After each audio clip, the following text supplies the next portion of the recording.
질문. 앞줄에 하얀 옷을 입은 여성분께서 계속 손을 들으셨는데. 네, 안녕하세요. 저는 홍콩 피닉스 TV 김지연 기자입니다. 저는 한중 관계 관련해서 질문을 드리려고 합니다. 얼마 전에 시진핑 중국 국가주석께서 한국을 국빈 방문하셨는데요. 대통령님께서는 이번 회담 이후에 한중 관계 어떻게 평가하시는지 궁금합니다.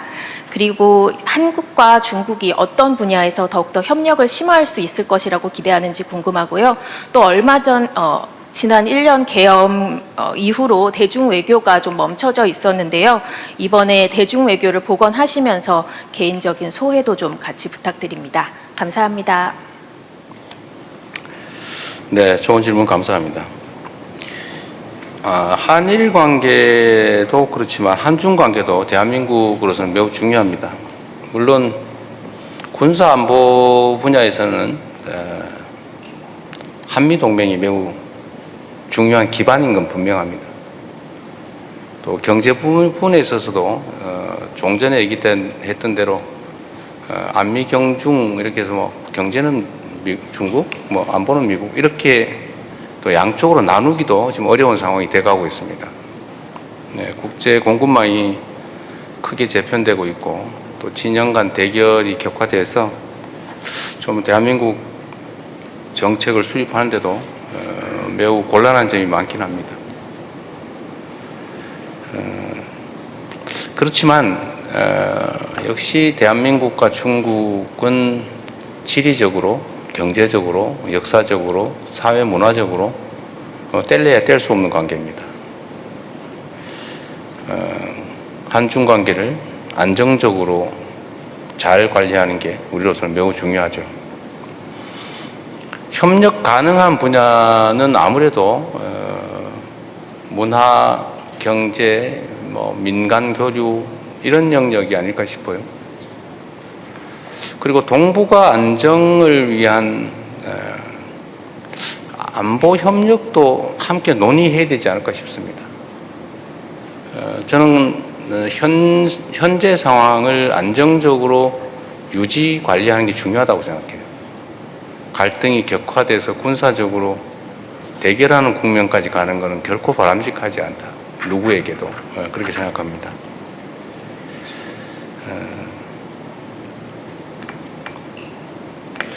시진핑 주석과의 면담은 아주 흥미진진했어요.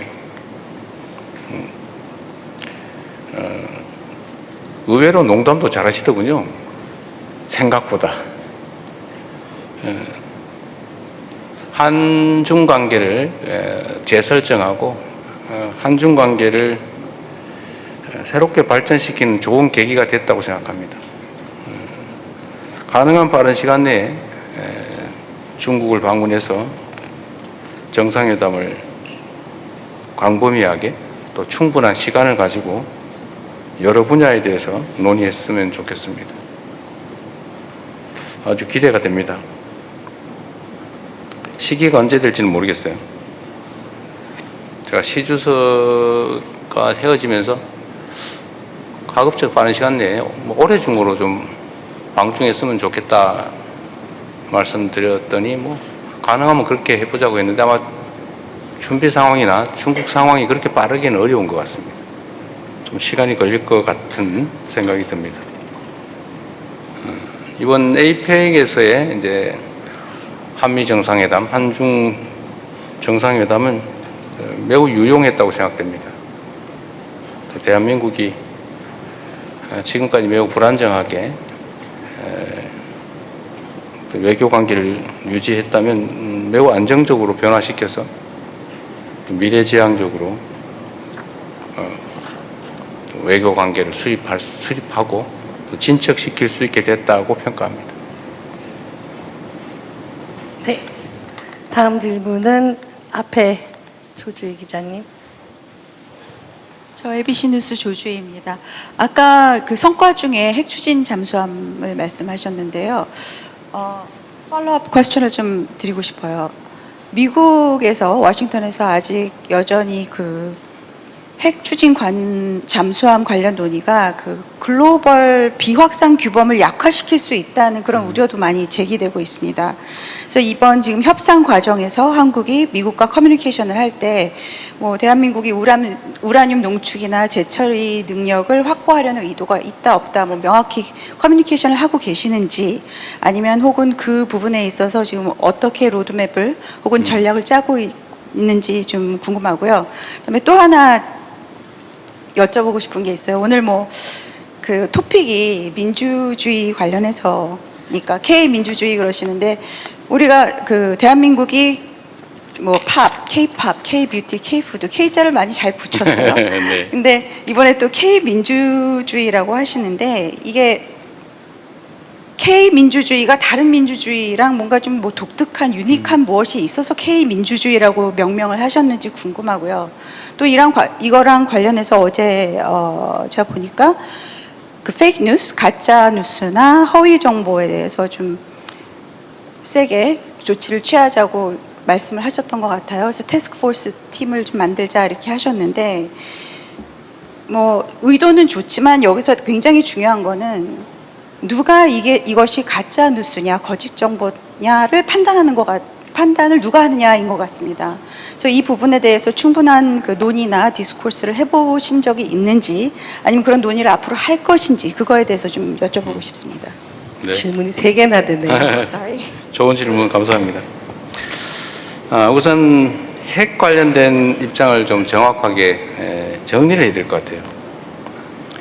여러 가지가 뒤섞여 있는데, 하나는 핵 비확산 문제는 뭐 국제적 대원칙으로 존중해야 됩니다.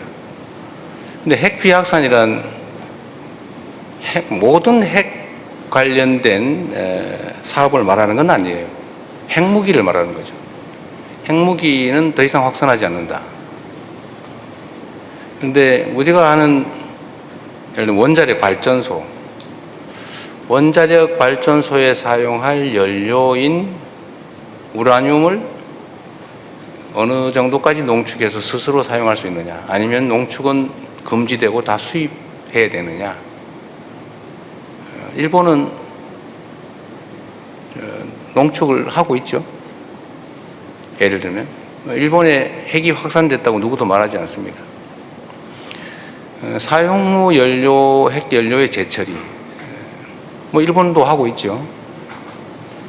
그게 물론 플루토늄을 추출하니까 플루토늄을 추출해가지고 혹시 핵무기 만들지 않을까 우려가 있는지 모르겠지만, 그런 식으로 얘기하면 아무것도 할 수 없게 되겠죠. 그래서 핵 우라늄 농축, 사용 후 핵 연료의 재처리 문제는 비확산과는 직접 관계가 없다. 또 핵 추진 잠수함, 요거는 이제 군사 용도로 쓰는 거긴 한데 핵무기는 아니기 때문에, 기폭 장치나 핵폭탄에는 해당되지 않기 때문에 역시 비확산 논란의 대상은 아닌 것 같아요. 우리는 비확산에 전적으로 공감합니다. 특히 북한이 핵무기를 개발 보유하고 계속 증강해 가고 있는데, 그에 대해서 반대하고 핵 없는 한반도를 추구하지 않습니까? 우리가 핵무장을 하면 핵무장 하지 마라, 핵무기 폐기해라, 더 이상 생산하지 마라 라고 말할 수가 없죠. 그래서 핵 없는 한반도 비핵화는 우리가 남북이 기본적으로 합의한 대원칙이기 때문에 거기에 벗어날 생각이 없습니다.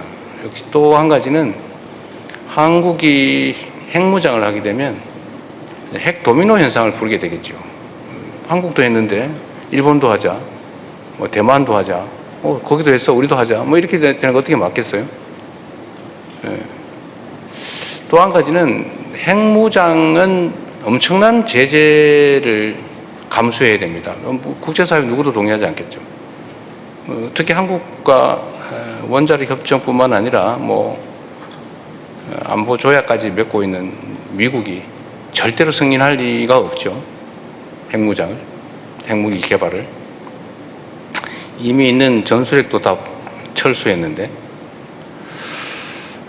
결국 핵무장을 하게 되면 엄청난 국제 제재, 경제 제재 뭐 견뎌야 되고 그러면 이제 누구 얘기처럼 북한처럼 되겠죠. 과연 우리 대한민국 경제가 견뎌낼 수 있겠냐? 우리 국민들이 감내할 수 있겠냐? 그렇게 할 수는 없죠. 또 그럴 필요도 없죠. 우리 북한에 대한 군사력 억지력 수준은 자주 말씀드리지만 대한민국의 국방비 현 지출 수준이 북한의 1년 총생산보다 1.5배가 많습니다. 국방비 지출 규모가 북한의 연간 국민 총생산 GDP의 1.5배예요. 군사력 수준도 주한미군 전력을 빼고도 세계 5위로 평가받지 않습니까? 왜 비교가 안 되죠, 북한하고? 그러니까 지금 전 윤석열 정권에서 군사 도발을 해가지고 전쟁을 시작한 다음에 그걸 빌미로 비상계엄을 하려고 북한을 마구 자극을 했는데 북한이 반응이 없잖아요. 네? 무인기도 보내고 뭐 풍선도 보내고 뭐 방송도 하고 뭐 그 외에도 많이 했을 것 같아요. 지금 발각이 안 돼서 그렇지. 근데 그런데도 조용하고 오히려 북진을 저지하기 위해서 철로를 끊고 도로를 끊고 장벽을 쌓고 삼중 철조망을 설치하고 있어요. 넘어올까봐. 이게 한반도의 군사적 현실입니다. 이런 상태에서 굳이 경제 제재, 국제 제재를 감수하면서 핵무장을 한다는 것은 저는 비상식적인 행동이라고 봐요. 그래서 어제 제가 우리는 핵무장하지 않는다, 핵무장을 추진하지 않는다고 명확하게 말씀드렸던 겁니다. 말씀하신 것처럼 미국 일각에서 대통령은 이렇게 트럼프 대통령이 명확하게 핵추진 잠수함 건설 승인하겠다. 즉 원자력 협정을 뭐 바꾸든지 아니면 그 안에서 승인하겠다라고 입장을 명확하게 했어요. 또 핵 재처리 또 우라늄 농축은 그게 한국에서 하면 우리가 어디서 수입하냐 그랬어요. 우리 러시아에서 한 30% 수입합니다. 그랬더니 트럼프 대통령께서 그러면 그거 저 자체 생산하면 많이 남겠네. 그러면 동업하자 이래가지고 그럼 5대5로 동업하기로 하고 그 동업을 저 누구한테 맡겼어요? 러트닉한테 맡겼어요? 그런 얘기 하면 안 돼요? 그렇게 편하게 얘기된 겁니다. 러트닉이 맡아서 한번 해보십시오. 이렇게 얘기했어요. 이건 보안 비밀은 아닌 것 같아서 얘기 드리는 거예요. 이게 잘 됐어요. 근데 이게 그럼에도 불구하고 이제 미국 정부 일각에서 약간 신중한 태도, 속도에 대해서도 약간 뭐 그렇게 서두를 필요가 있나 이런 태도라는 느낌이 들어요. 그 이유는 아마도 핵무장 우려 때문이 아닌가 생각을 합니다. 우리는 추측이 그래요. 그래서 우리가 명확하게 입장을 낸 겁니다. 우리는 핵무장할 생각 없다. 현실적으로 불가능하다. 해서는 안 된다. 라는 점을 명확하게 해서 전 세계에 우리가 핵무장을 할 필요도 의사도 없다라는 점을 분명하게 말씀드리고 오늘도 그 말씀 분명하게 좀 드립니다. 그래서 이게 비약상 규범에 위반되는 건 아니다라고 정리할 수 있겠습니다. 두 번째로 K민주주의의 독특성, 유니크한 점이 뭐냐 이렇게 말씀하셨습니다. 대한민국은 말씀하신 것처럼 뭐 팝, 드라마, 무비, 푸드 뭐 등등 여러 측면에서 독특함을 가지고 있죠. 그리고 지금은 거의 개화해서 만개하는 상태라고 보이십니다.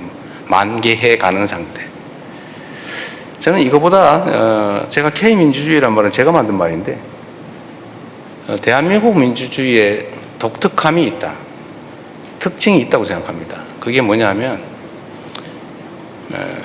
집단지성에 의한 평화적이고 아름다운 직접성이죠. 맡기지 않고 직접 행동한다. 행동하되 폭력적이지 않게 평화적으로 아름답게 한다. 그리고 포기하지 않는다. 그런 특성이 있다고 생각해요. 우리는 민주주의라고 하면 보통 배우는 게 그리스 아테네를 생각하죠. 아고라 광장을 생각합니다. 근데 그게 다 사라졌죠. 그 직접성이 다 간접 민주주의로 바뀌었습니다. 근데 우리는 끊임없이 직접 민주주의를 추구하죠. 그리고 외면하지 않습니다.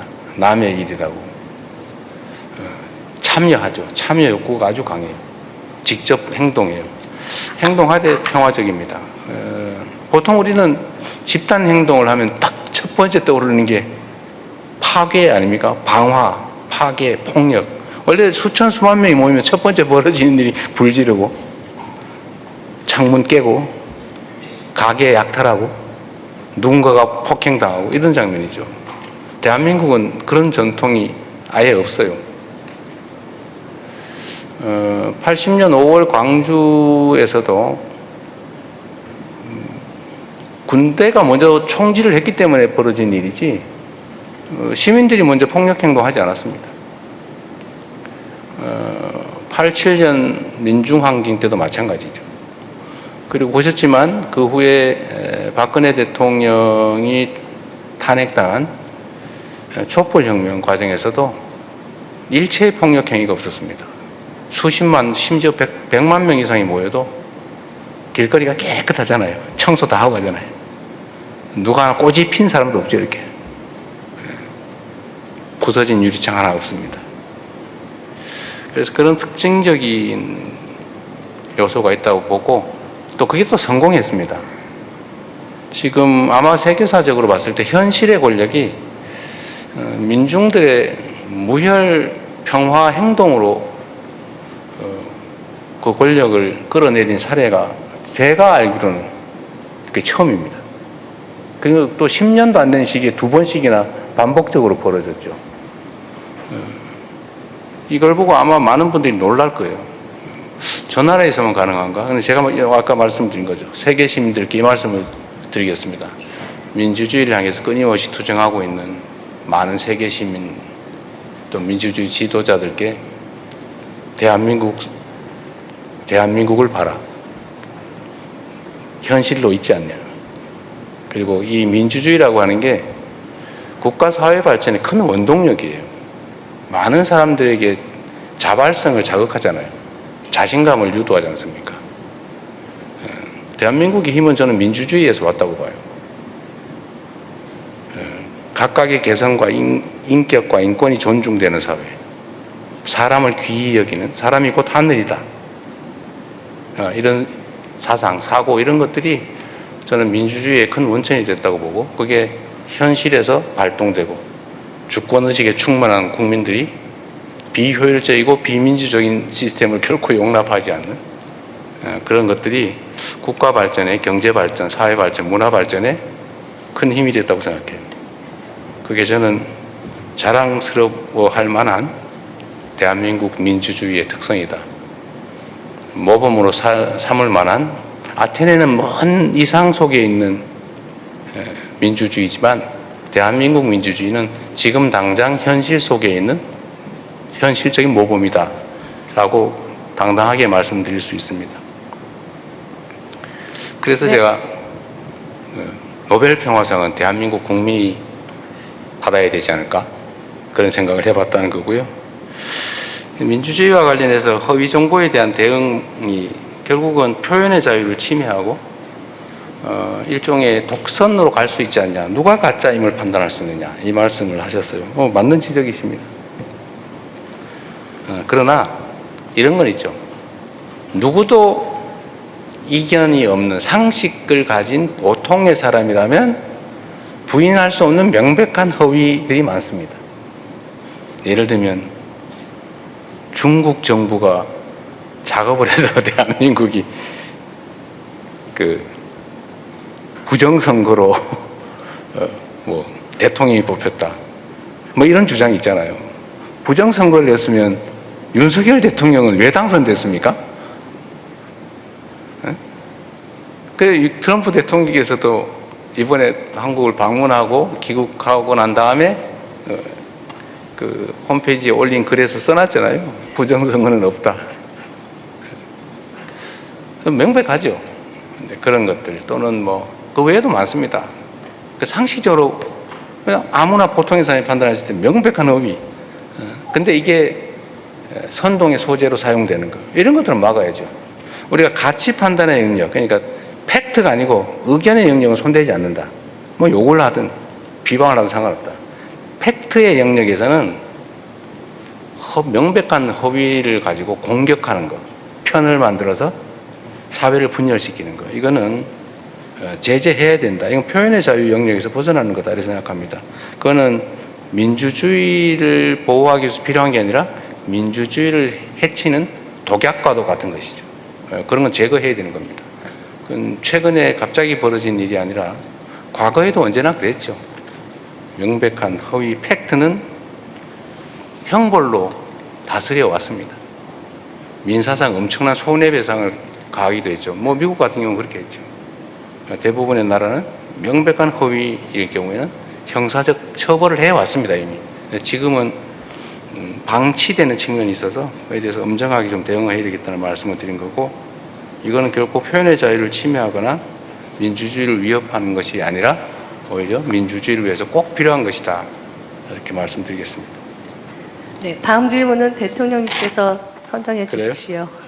나름의 공정성을 기하기 위해서 노력했나 봐요. 네.